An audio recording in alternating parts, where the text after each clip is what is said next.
성경 말씀은 느헤미야 5장 14절 말씀부터 보겠습니다. 5장 14절 말씀입니다. 내가 유다 땅 총독으로 세움을 받을 때 곧 아닥사스 왕 20년부터 32년까지 12년 동안은 나와 내 형제가 총독의 녹을 먹지 아니하였느니라. 이전 총독들은 백성에게 토색하여 양식과 포도주와 또 은 40세겔을 취하였고 그 종자들도 백성을 압제하였으나 나는 하나님을 경외함으로 이같이 행치 아니하고 도리어 이 성 역사에 힘을 다하며 땅을 사지 아니하였고 나의 모든 종자도 모여서 역사하였으며 또 내 상에는 유다 사람들과 민장들 150인이 있고 그 외에도 우리 사면 이방인 중에서 우리에게 나온 자들이 있었는데 매일 나를 위하여 소 하나와 살진 양 6을 준비하며 닭도 많이 준비하고 열흘에 한 번씩은 각종 포도주를 갖추었나니 비록 이같이 하였을지라도 내가 총독의 녹을 요구하지 아니하였음은 백성의 부역이 중함이니라. 우리는 지금 느헤미야를 통해서 이스라엘 성곽, 이스라엘 다윗 왕국이 회복하고 있는 말씀을 살펴가고 있습니다. 그러니까 우리가 좀 크게 말하면 다윗 왕국의 지금 회복을 살펴가고 있는데 첫 번째는 에스라서를 통해서 뭐예요? 성전 제사를 회복하신 하나님을 지금 우리가 살피고 있고요. 두 번째는 느헤미야를 통해서 유다 왕국의 지금 회복을 살펴갑니다. 그거는 이제 다음에 살필 것이 이제 에스더인데 에스더서에서는 누구요? 유다 왕국을 이제 보호하시는 여호와 하나님을 이제 우리가 이제 살펴갑니다. 그러면서도 우리가 지금 에스더를 통해서 유다 이스라엘 유다 예루살렘 성곽을 지금 중수하고 있는데 하나님께서는 이 에스라를 통해서 왕의 명을 받아서 하는 일일지라도 대적들로 하여금 계속 시련을 갖게 해요. 한 번도 그냥 마음 편하게 하나님의 역사를 진행시키지 한 일이 없이 성전을 지을 때도 마찬가지였고 지금 예루살렘 성곽을 쌓는 일에도 계속 대적들로 하여금 일을 방해하게 하고 어려움을 겪게 하고 있는 모습을 우리가 봅니다. 그런데 오늘 이제 이 느헤미야가 자기가 어떻게 살았는가, 성곽을 쌓는 동안에 자기의 삶을 지금 스스로 이야기를 하고 있습니다. 첫 번째 그 이야기의 핵심은 뭐냐 그러면 자기가 유대 사람들로 하여금 뭘요? 세금을 받지 않았다. 그 이야기를 합니다. 그러니까 14절 내가 유다 땅 총독으로 세움을 받을 때 곧 아닥사스 왕 20년부터 32년까지 12년 동안 그러니까 이 느헤미야가 가나안 땅 온 것이 뭐냐면 아닥사스 왕 20년부터 32년까지죠. 20년부터 32년까지 12년간 머물렀는데 가나안 땅에 머물렀는데 내가 이 동안에 총독으로서 받을 수 있는 세를 받지 않았다. 지금 그 이야기를 합니다. 그러니까 이걸 444년에서 시작해서 433년 전 433년, 12년 동안에 지금 있었던. 왜냐하면 이것은 이제 이미 아닥사스로부터 가나안 땅에 올 때 기간을 정하고 왔기 때문에 지금 그 이야기를 합니다. 자기가 형제들에게 총독의 녹을 먹지 않, 세금을 받지 않았다. 그러니까 이 세금은 이렇게 구분해요. 세금은 가장 큰 것이 뭐예요? 왕이 베푸는, 왕에게 내는 세금이 있고, 그 다음에는요, 총독에게 세금이 있고, 그 다음에 그 밑에 관리들에게 세금이 있고, 이렇게 등등 세금이 많았는데, 총독인 자기가 세금을 받지 않았다. 그리고는 뭐예요? 이게 이제 그 이야기는 중앙정부로부터, 그죠? 정부로부터 받은 그 예산을 쓰고 지역에 있는 백성들로부터는 그것을 하지 않았다. 그 이유가 뭐냐? 그 이유가. 그것은 백성들에게 그 무거운 세금이 있었을 뿐더러 그 이유 받지 않는 이유는 백성의 세금, 백성에게 부여된 세금이 무거웠다는 거예요. 자. 그리고 또 뭐예요? 더 큰 것이 뭐냐면 15절, 나는 하나님을 경외함으로 다른 일반 이방인들이나 한 것처럼 갖지 않았다 하는 거예요. 하나님을 경외함으로 자기는 이방인들과 같이 하지 않았다. 그렇게 지금 이야기합니다. 그런데 15절에 전 총독이라고 지금 전 총독들처럼 백성들에게 그러한 것들을 받지 않았는데, 이 전 총독은 이게 가나안 땅에 그 누구예요? 지금 느헤미야 이전의 총독은 성경적으로 보면 누가 있어요? 스룹바벨이잖아요. 그 전 총독. 스룹바벨이 전 총독이죠. 그리고 지금 느헤미야가 지금 총독으로 지금 와 있습니다. 그런데 스룹바벨은 언제예요? BC 583년에 와가지고 쭉 있었고요. 느헤미야는요, BC 언제예요? 444년이니까요.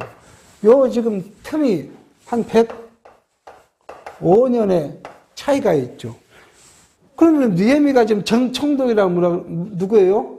스룹바벨을 이야기를 하는 격이 되잖아요. 그러니까 성경 이제 해석이 굉장히 어려움을 낳게 됩니다. 그러다 보니까 학자들이 여러 이제 의견이 있어요.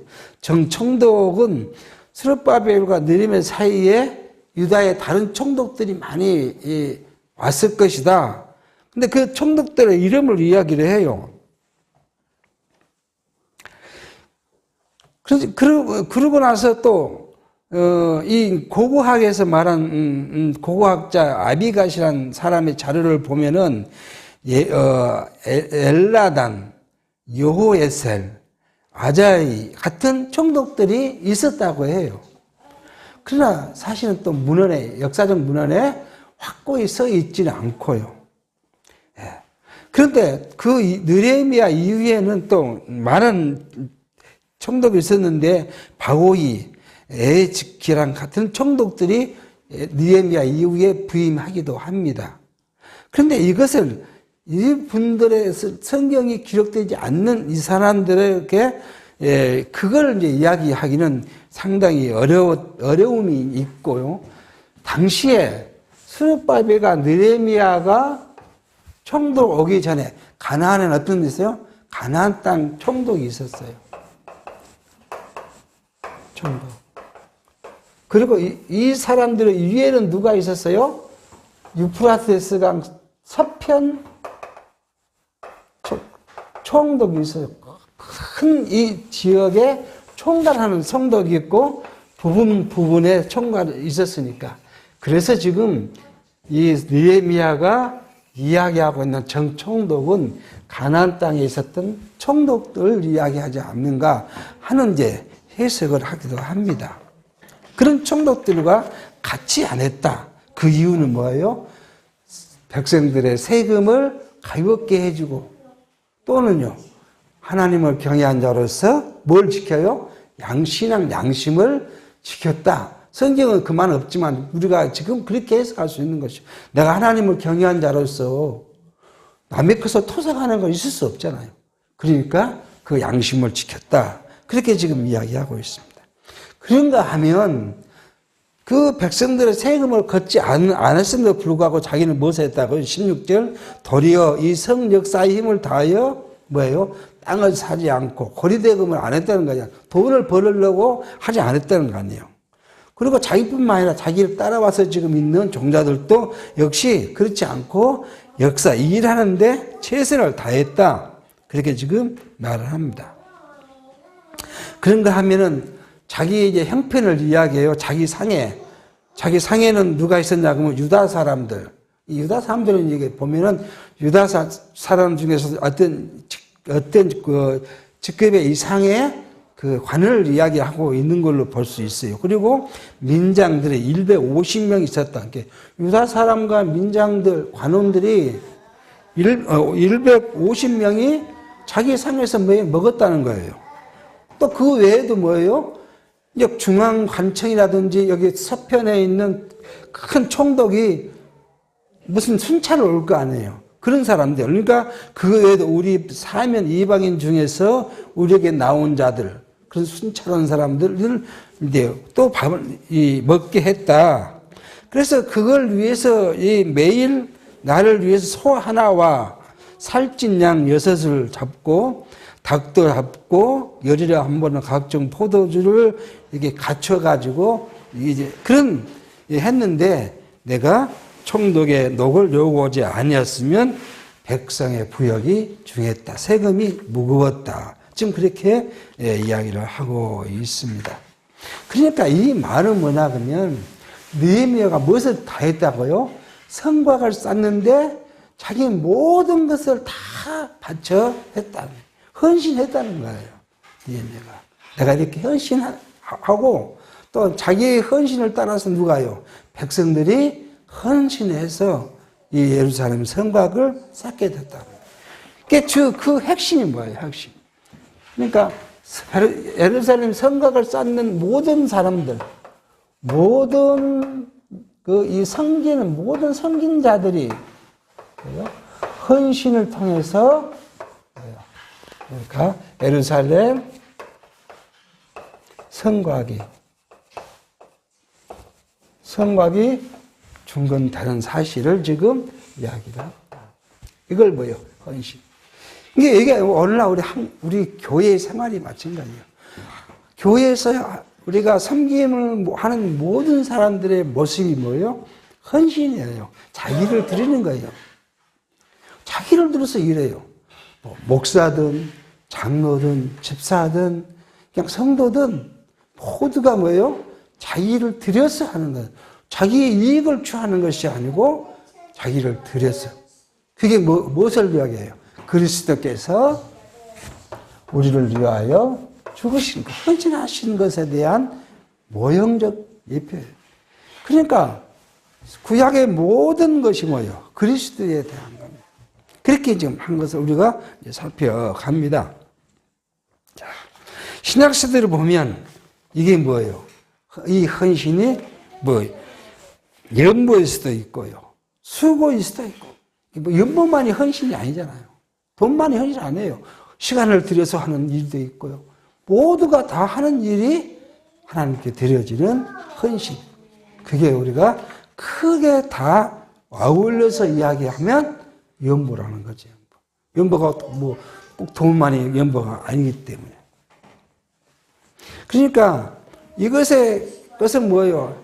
그리스도께서 영적으로 하늘의 복과 영광에 부유하신 그분 그리스도께서 뭐예요?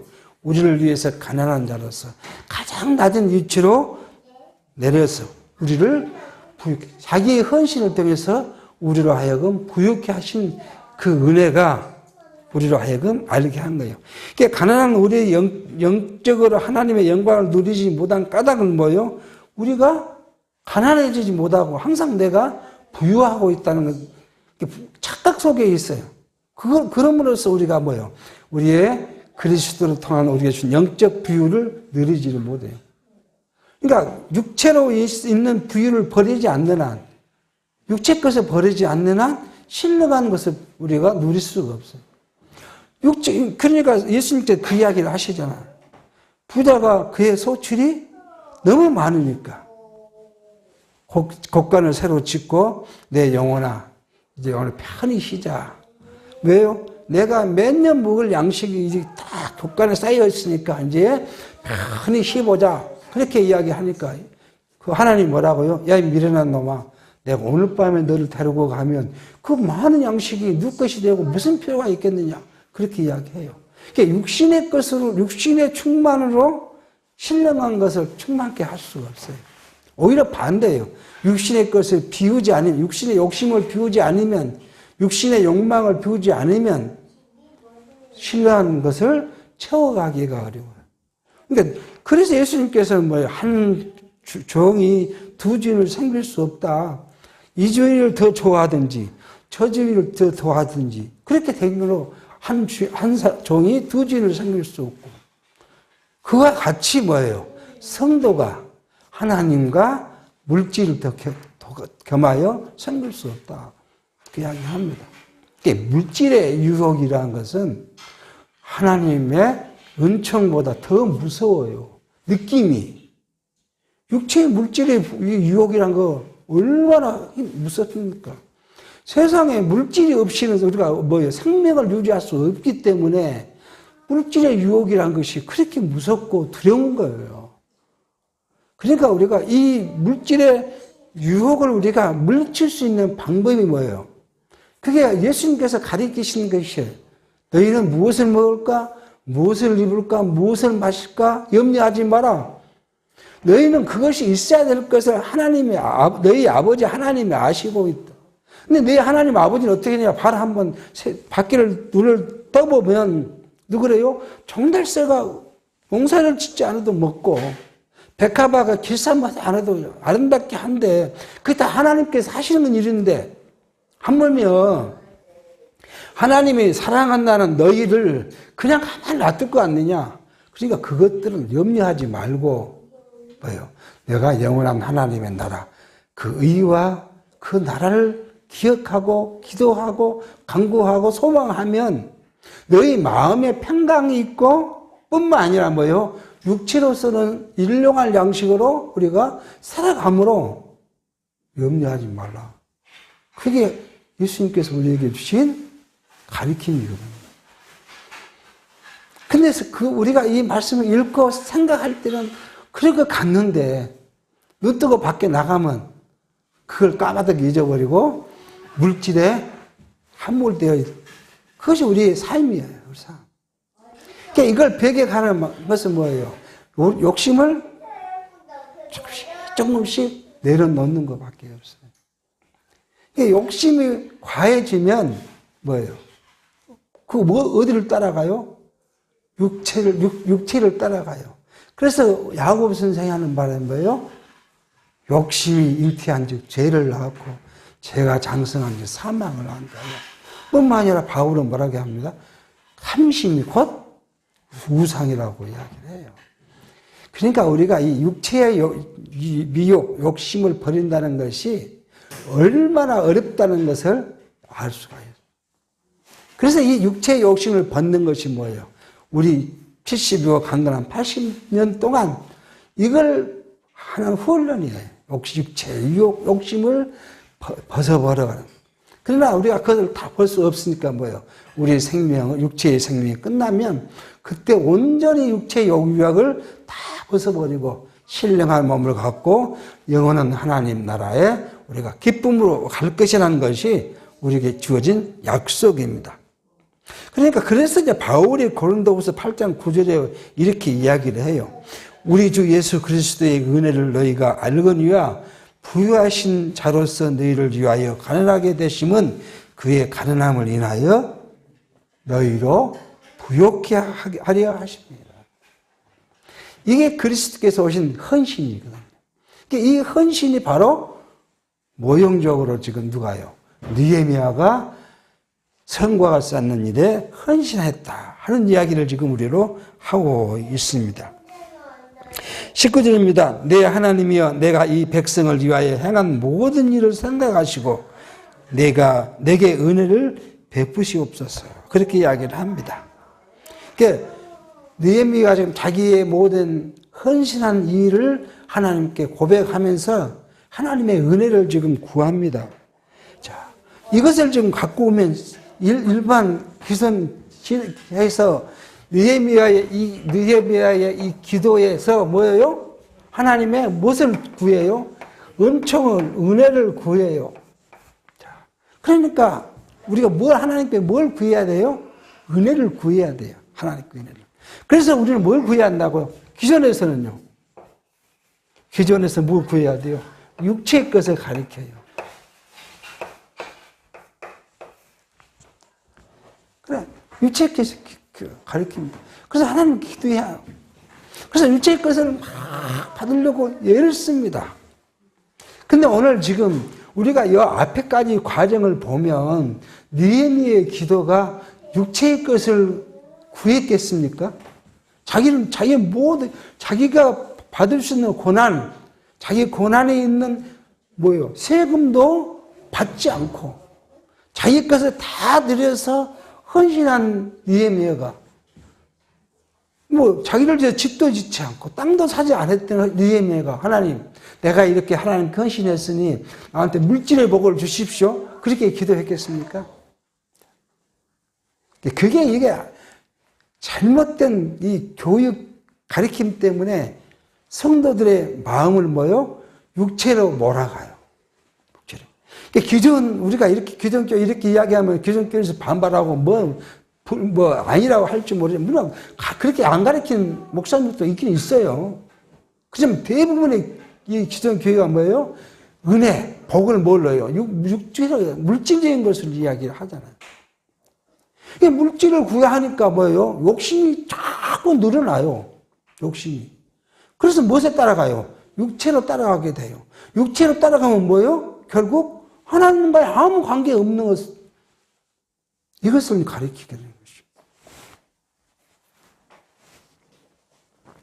그러니까 여기에 구하는 은혜, 이 은혜가 뭐겠어요? 하나님으로부터 내게 주신 마음의 평강, 자유, 그것을 하나님이 주신 평화,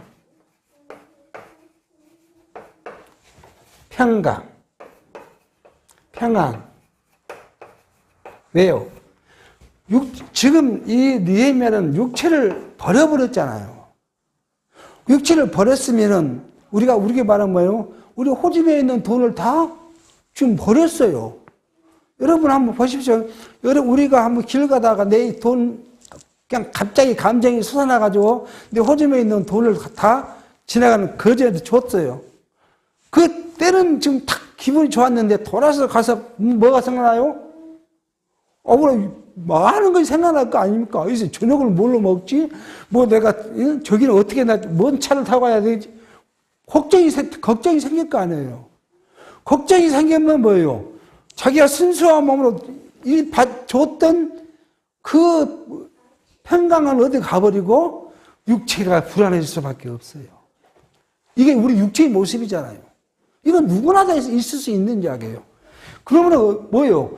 그 하나님 헌신한 그 헌신의 밑바탕에 오는 하나님이 주시는 평화, 평강, 편안, 이런 것들이 마음속에 가득해지지 않으면 뭐가 걱정돼요? 육체의 삶이 걱정될 수밖에 없어요.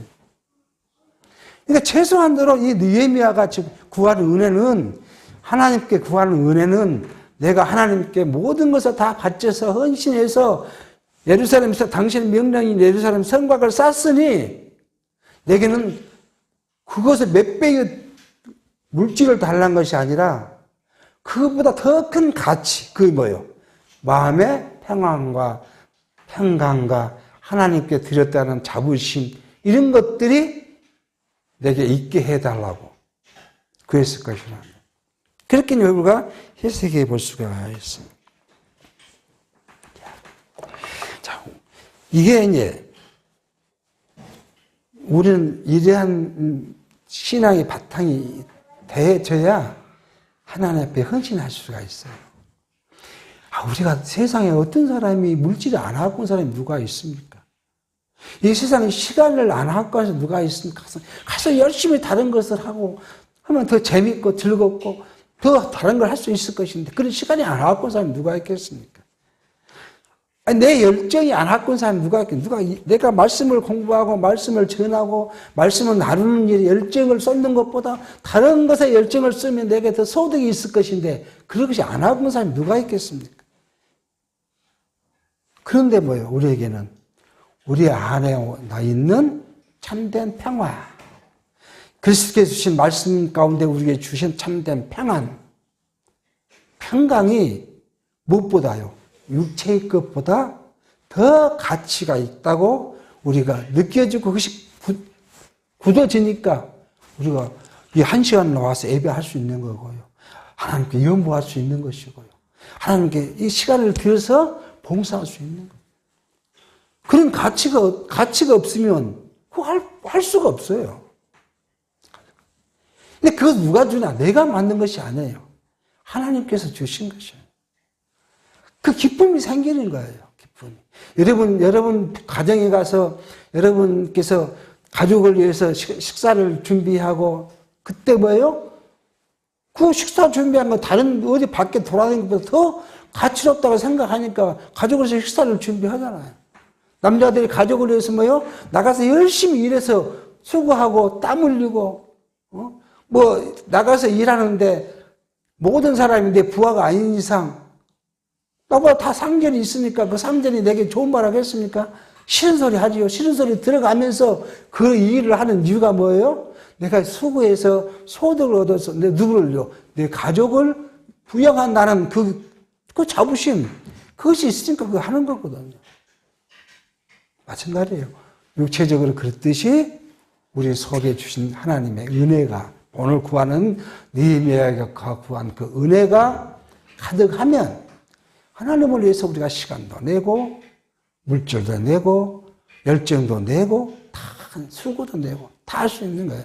그렇게 하니까 그렇게 수고하신 분들 보면 얼굴에 뭐가 있어요? 기쁨이 있어요.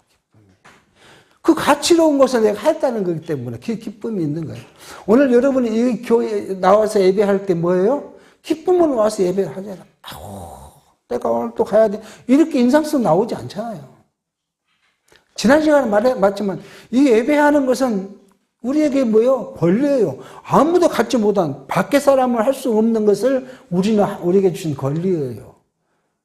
그 권리를 가지고 우리가 당당히 하나님 앞에 나와서 하나님 아버지 해가면서 우리가 기도하고 찬송하는 거예요. 이게 오늘 느헤미야가 우리로부터 주신 교훈이라고 볼 수 있겠습니다. 자, 그러고 나니까 6장 1절부터 이제 대적들의 상황과 그런 일들을 지금 이제 우리가 살펴갑니다.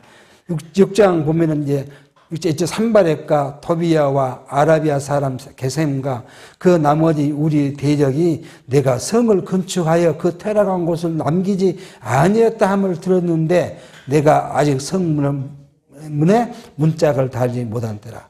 그러니까 이제 성이 다 쌓여졌다는 거예요. 완전 쌓여 있고 이제 그 소문이 어디로냐 그러면 지금까지 성을 쌓도록 못하게 한 대적들, 그 산발렛, 도비야, 아리아 사는 게셈 이런 사람들에게 들렸는데 그때가 무엇을 달지 못했다고요? 문을 달지 못했다.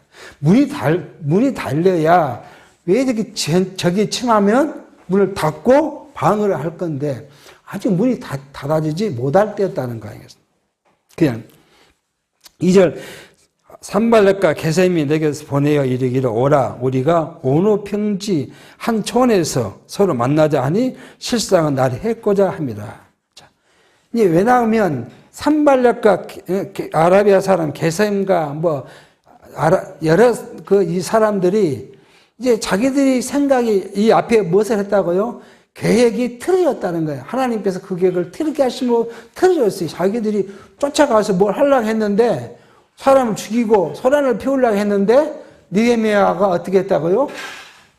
방어하는 경비를 세우게 한 부대는 경비를 세우고 한 부대는 일하게 했고 일한 사람들도 뭐 하고요? 허리에 칼을 차고 창을 손에 들고 한 손으로는 무기를 한 손으로는 흙을 비워서 성을 쌓도록 하다 보니까 쫓아가서 뭐 하다가는 자기들도 죽을 것 같으니까 오지 못했다. 그것이 자기들의 꾀가 패해졌다고 지난 시간에 우리가 살폈습니다. 그러므로 이제 누구를 죽이려고요? 이 주동자인 느헤미를 죽이려고 오노란 곳에서 만나자. 그렇게 지금 편지를 보냈다는 거예요. 오노는 어디나 그러면 예루살렘에서 이 지중해 쪽으로 한 32km쯤 떨어진 곳에 있는 곳입니다. 그러니까 이 오노가 사마리아와 아스도 사이에 있는 그런 지대인데 일로 예루살렘 멀리 나와라 해가지고 거기서 누구를요? 느헤미야를 죽이려 그런 심보였다는 거 아니겠습니까? 3절 내가 곧 저에게 사자를 보내어 이르기를 내가 이제 큰 역사를 하니 내려가지 못하겠노라. 어찌하여 역사를 떠나 정지하게 하고 너희에게로 내려가겠느냐 하며 저희가 4번이나 이같이 내게 보내되 나는 여전히 대답하였더니 산발렛이 5번째는 그 종의 손에 봉하지 않는 편지를 들려 내게 보내었는데 그 글에 이르기를 이방 중에도 소문이 있고 가스무도 말하기를 내가 유다 사람들로 더불어 모반하려 하여 성을 건축한다 하나니 내가 그 말과 같이 왕이 되려 하는도다. 또 내가 선지자를 세워 예루살렘에 너를 들여 선전하기를 유다에 왕이 있다 하게 하였으니 이 말이 왕에게 들을지라. 그런즉 너는 이제 오라 함께 의논하자 하였기로 내가 보내어 저희에게 이르기를 내 말한 바 이런 일은 없는 일이요 내 마음에서 지어낸 것이라 하였나니 이제 저희가 다 우리를 두렵게 하고자 하여 말하기를 저희 손이 피곤하여 역사를 정지하고 이루지 못하리라 함이라. 이제 내 손을 힘있게 하옵소서 하였노라. 왜요? 그렇게 나오라고 4번이나 편지를 자기가 거절했더니 뭐예요? 5번째는 봉하지 않는 편지면 이 봉하지 않는 편지는 막 소문을 내겠다는 거잖아. 어떤 소문을 낸 거예요? 너가 왕이 되려 한다는 거 아니에요? 왕이 되려. 그리고 선자를 세워가지고 우리 왕이 나왔다고. 우리 이 예루살렘에도 왕이 생겼다고. 그렇게 지금 소문을 낸다는 거 아니에요? 그러니까 이 말을 들으면 누가요? 페르시아 왕 아닥사스가 들으면 가만히 있겠냐? 이 반역자로 내가 이렇게 이야기한다. 그러니까 너가 고통을 안 받으려면 나와서 나하고 이야기하자. 그렇게 지금 저기 이야기를 했다는 거 아니겠습니까? 그래서 느헤미야가 뭐예요? 9절 이는 이렇게 한 것은 저희가 다 우리를 두렵게 하고 이스라엘 백성들 두렵게 해서 뭐예요? 이스라엘 사람들의 손이 피곤해져서 일을 못하게 하기 위한 것이다. 그러므로 뭐야? 이제 하나님께 기도한 겁니다. 느헤미야가 이제 내 손을 힘있게 하옵소서 하였노라. 자, 대적이 이렇게 무섭습니다. 사단은 이렇게요. 끝까지 성도들을 괴롭힙니다. 사단이 그렇게 호락호락하지 않습니다. 사단은 간단히 물러나진 사람이 아닙니다. 사단은 성경이 뭐라고요? 우는 사자와 같이 언제나 자기 택한 백성 넘어뜨리려고 발부둥을 쳐요. 그게 사단의 세력이에요. 보십시오. 이 대적, 그냥 그럼, 놔두면 될 건데. 예루살렘 성곽이 축수되면 다윗 왕국이 회복이 돼요. 이건 뭐예요? 예수 그리스도를 향한 사단의 농락, 신약성경을 살펴볼 수 있어요.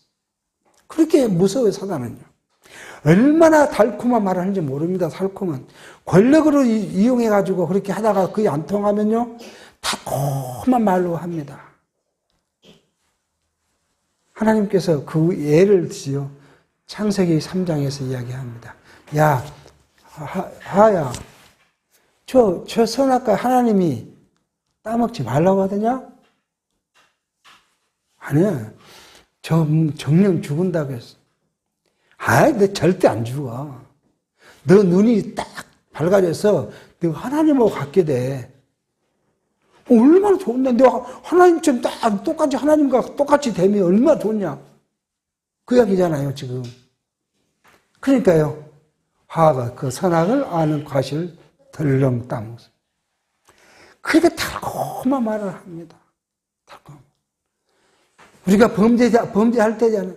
야, 범죄, 그 죄다나, 그게. 그런 거 죄라면, 세상에 죄 아닌 사람이 어디다냐. 그리고 너 몰라. 살짝 하는 건 너 아무도 몰라. 그렇게 속삭여요. 그러니까 우리가 뭐예요? 그렇지. 아무도 본 사람 없잖아요. 그렇게 사단의 유혹에 빠지는 거예요. 그뿐만이 아니니까. 모든 일이 우리가 범죄, 하나님을 떠나서 하는 육체의 모든 일들은 뭐예요? 사단의 달콤한 속삭임이에요. 사단이 우리를 차라리 힘으로 밀어붙이면 한거를 하죠, 한거를. 그런데 사단의 속삭임은 그걸 우리가 배격하기에 더 어렵습니다. 우리가요, 이제 우리 한번 아주 가까운 예를 들어보시죠. 부부간에요, 기분이 나빴어요. 부부간에 기분이 나빴어요. 그러면 사단이 뭐라고요? 야, 큰 소리 한번 쳐. 그러면 상대가 귀가 꺾여갖고 너 말 잘 들을 거야. 큰 소리 촥 치잖아요. 큰 소리 칩니다. 그러면 되는 줄 아는데요. 사단이 유혹에 내가 넘어갔는데 상대가 내 말에 귀가 꺾여갖고 내 앞에 무릎 이렇게 딱 수그립니까? 이쪽에 또 와서 속삭입니다. 야, 저쪽이 지금 그러지? 더 크게 소리쳐. 그럼 이쪽이 뭐요? 더 크게 소리칩니다. 그럼 그 가정이 뭐가 사라져요? 하나님 주신 평화가 사라져. 평강이 사라져버려. 우리 안에 있던 평안이 싹 어디 가버리고. 뭐만 있어요? 미움만 있고요. 원수만 거기에 있어요. 사단이 우리에게 속삭일 때 그 속삭이는 것만. 근데 이게 우리가 배격하기 어렵단 말이야. 배격하기 어려워요. 실은 내가 하나님, 내가 화내지 않게 참을 수 있는 내가 힘을 하고 기도했는데도 불구하고 딱 보이니까 뭐예요? 그 속삭임에 금방 빠져갖고 그 속삭임대로 따라가. 우리는 느헤미야의 기도를 한번 생각해 보십시오. 그럴 때 뭐예요? 하나님, 눈 닦아 하나님. 하고 호흡 한번 딱 쉬고요. 그리고 마음에 진정하고 좋은 소리로. 그죠? 좋은 소리로. 부부니까요. 사랑하는 소리. 가족이니까요. 사랑하는 마음을 갖고 좋은 소리로 아주 나긋나하게 그렇게 이야기하면 그 이야기를 안 들을 사람이 누가 있겠어요? 근데 이러면서 사단의 유혹에 빠져가지고 큰 소리 팍 하다 보니 이제 내가 화를 냈기에 뭐예요? 내 화가 낸 것을 내가 정당화 시켜야 되잖아요. 내 화가 내는 것을. 그러니까 되게 이 말도 하고 저 말도 하고 이제 내 화 내는 걸 정당화 해야 되니까요. 막 이제 쏟아붓습니다. 근데 쏟아붓다 보니까 내 말이 무슨 말인지도 모르고 쏟아붓어요. 그게 다 책이 돼가지고 이제 상대로부터 뭐요? 내가 이것도 안 맞고 저것도 안 맞고 어떠냐 공격을 당하기 시작해요. 이게 우리가 내가 하는. 저도 작년인가 지난 집에 리버링한다 할 때 얼마나 그런 아픔을 내가 여러 번 겪은지 몰라요. 근데 퇴근해서 이제 금요일날 내려왔는데 내 눈에 마음에 안 드는 거죠, 그게. 그러니까 이거 하지 말았는데 왜 했냐고 막 한 번 또 소리를 지르죠. 지르놓고는 아이고 바보야 또 왜 소리를 지르지? 뭐 그렇게 대단한 거라고. 이게 우리 마음을 평안을 뺏어가는 사단은 이렇게 우리에게 침투합니다. 그러니까 우리가 이렇게 할 때마다 아 내가 또 오늘 졌구나. 내가 이 순간에 졌구나. 그리고 또 마음을 되잡고, 그렇게 해야 돼. 그것도 못 그래도 안 되니까 한번 치는 거 아니에요, 이게 한번 내가 당한 거 아닙니까? 지금 당했잖아요. 당하니까 내가 힘이 없어요, 이제. 큰 소리 치는 힘이 없으니까 뭘 하든 말든, 뭘 하든지 말든 이러고 있는 거잖아요. 그러니까 우리가 건강할 때, 힘 있을 때, 누구로부터요? 사단의 달콤한 속삭임을 이길 수 있도록 내가 여러분 오늘 집에 가서 무엇에 화가 탁 나면 잠깐 하고 나를 스스로 붙잡아 놓고 하나님 안정시키고 그리고 또 아름다운 말로 가정을 이끌어가는 그런 지혜도 우리가 필요할 것 같습니다. 자, 그렇게 했더니 이제 이 산발렛이 이렇게 됩니다. 이제 10절. 이후에 무헤다발의 손자 들라야의 아들 스무야가 두문불출하기로 내가 그 집에 가니 저가 이르기를 저희가 너를 죽이러 올 테니 우리가 하나님의 전으로 올라가서 외성 안에 있고 그 문을 닫자. 저희가 피른 밤에 와서 너를 죽이리라 하기로. 이게 누가요? 무헬다의 손자가 이게 거짓 선지자 노릇을 한 겁니다. 그러니까 지금은 이제 산발렛이 흉기를 꾸면서 오라는데 안 넘어가니까 누구를요? 선지자를 통해서 이제 거짓 선지자로 하여금 이렇게 말합니다. 뭐예요? 저들 산발렛과 그 사람 그 대적들이 올라와서 우리 죽일 거니까 어디로 가자고요? 성전에 들어가서 딱 성전 안에 들어가서 성전문을 딱 닫고 딱 안에 숨어 있자. 그 안에 숨어 있자. 그러면 뭐요? 저 사람도 우리는 못 죽일 거라는 거 아니에요. 내가 이르기를 나 같은 자가 어찌 도망하며 나 같은 몸이면 누가 외소에 들어가서 생명을 보존하겠느냐.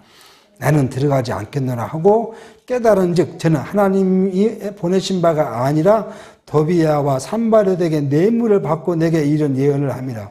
저희가 뇌물을 준 까닭은 나를 더럽게 하고 이렇게 함으로 범죄하게 하고 악한 말을 지어 나를 비방하려 함이었느니라. 내 하나님이여 도비야와 산발렛과 여선지 노아다야와 그 남은 선지자들 무릇 나를 더럽게 하고자 하는 자의 소위를 기억하옵소서 하였노라. 그러니까요, 이제는 자기 동족 중에 선지자들이 거짓으로 이야기를 해서 공산을 방해하려고 지금 합니다. 자, 그것을 또 느헤미야가 알아챘어요. 알아채서 뭐예요? 나를 더럽게 한 자의 소위를 기억하고 그들을 뭐라고 했어요? 그들의 말이, 그들의 능력이 무위로 들어가게 해달라고 기도합니다. 자, 그러고 나니까 15절 성 역사가 52일 만에 애들월 25일에 끝남에 우리 모든 대적과 사방 이방 사람들이 이를 듣고 다 들어하여 스스로 낙담하였으니 이는 이 역사를 우리 하나님이 이루신 것을 압니다라. 성이 완공됐습니다. 며칠 만에요? 52일 만에 완공됐습니다. 자, 그렇게 하니까 뭐예요? 대적들이 다 두려웠다. 대적들이 두려운 이유는 뭐예요? 하나님의 손이 하나님께서 성곽을 완성케 하셨기 때문에 그것이 무슨 말이에요? 하나님의 보호.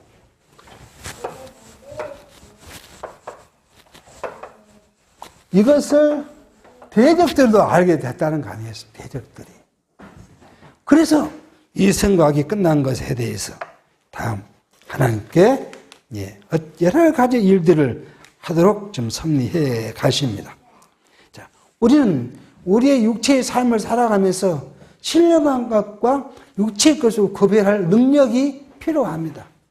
그래서 항상 우리가 육체의 것에 대해서는 우리가 대적하고 물리치는 능력을 자꾸 세워가는 이것이 누구의 도움으로요? 하나님의 도움으로. 내 능력이 아닙니다. 근데 시건방진 사람들 많이 있어요. 요즘에 밖에 나가면 많이 있어요. 자기 능력으로 한다는 거야. 하나님의 일을 자기 능력으로 했다는 거야. 내가 이 일을 해서 하나님의 영광을 내가 하나님께 영광을 돌려드립니다. 그렇게 한 사람들 많이. 한번 어리석은 사람들 많습니다. 하나님께서 하신 이 일을 하나님의 능력에 의한 것인 줄 모르고 자기가 했다고. 그래서 누구예요? 누가 저주를 받습니까? 모세가 이것 때문에 뭐예요?